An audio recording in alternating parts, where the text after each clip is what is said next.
Paco Rabanne pour Homme. This come out in 1973. Um, this is from Italy. I consider this an Italian aromatic barbershop fougere. That's what I classify it. I know other people classify it as other things, but that's what I classify it. An Italian aromatic barbershop fougere. First, I want to give a shout out to one of my friends on here, one of my supporters on here. The last video I did, I think it was Sung Ohm. One of my friends, his YouTube channel name is Duke of Prunes 2. He suggested that I do this cologne next, and I thought that was a really good idea since I'm doing a lot of 70s and 80s fragrances lately. So shout out to Duke of Prunes 2. Um, Back in 1973, there were not a lot of men's colognes that had this DNA. I think Paco Rabanne pour Homme started a trend with this DNA, the aromatic barbershop fougere. This was pretty unique back in the day. There weren't a lot of these. So after this come out, I think a lot of people realized how beautiful this fragrance was. So there was a bunch of houses and perfumers that sort of copied this. So I think this was really unique back in 1973. I'll tell you what I get from this. I get a lot of oak moss, 1973. I get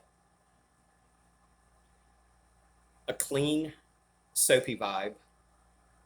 I also get a shaving foam vibe, like this old school barber saw. I get a little bit of shaving foam. I get herbs, I get floral, I get spices. Um, in my personal opinion, I'm going to be guessing how this was done and some of the things used in this fragrance. Um, I don't know the notes to this. I used to know the notes a long time ago, but I don't remember the notes. I don't look at notes anymore. I do only blind reviews. So I'm going to be, everything that I'm getting ready to say is going to be a guess, sort of an educated guess, but I don't know for a fact. Um, there's a green accord, a soapy accord, and a spicy accord in here. And I think all of them, even the spicy accord or spice accord that I'm getting in here, all that's coming from floral because there's certain florals that can smell like not only floral but other things too. Like for instance, geranium can sometimes give a fragrance sort of a green accord. So I think there's geranium in here. Lily of the Valley sometimes can give a little bit of a sweet soapy vibe. So I think there might be Lily of the Valley. That was really popular back in the 70s. Um, and I think the spices that I'm getting in here are actually coming from floral. There's a few florals or flowers that can give a spicy nuance to a fragrance. Chrysanthemum, chamomile, and carnation. And I'm thinking it might be carnation, maybe, or a combination of um, any any of these three florals. But I'm thinking it might be carnation to give this a spicy nuance because carnation was used a lot back in the 70s in men's fragrances. So I think it might be carnation. Um, so basically, this is herbs, which I'm not really sure what it is. It's probably clary sage, basil, or rosemary, or all of them. Um, Clean soapy vibe, a barbershop scent like the barbershop shaving foam, florals and spices, and a lot of oak moss. Back in the 70s and 80s, there was a lot of these fragrances that came out. A lot of people come out with this. same DNA after this. I think this influenced a lot of people to create this DNA.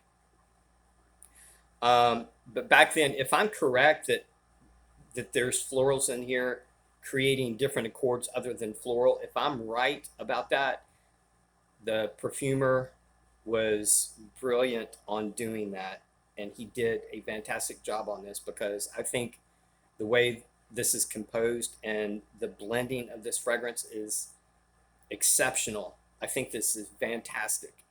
Um, this has a vintage vibe to me. This smells like it came from 1970s. And I actually think that this kind of fragrance is coming back in the fragrance community. A lot of people um, call fragrances like this old school and old manish and stuff. But I think these type of fragrances are coming back, and I'm glad that they are. This is a true masculine, mature barbershop fragrance. They don't create fragrances like this anymore, and I think that's a shame. But back in '73, this was unique, and I think that this started a little revolution as far as this type of DNA. And you can still get this for really, really inexpensive. So if you're interested in something like this, I'll put a link in the description on where you can get this. But anyway, I love you guys, and I will be back with something else later. All right, peace. Peace.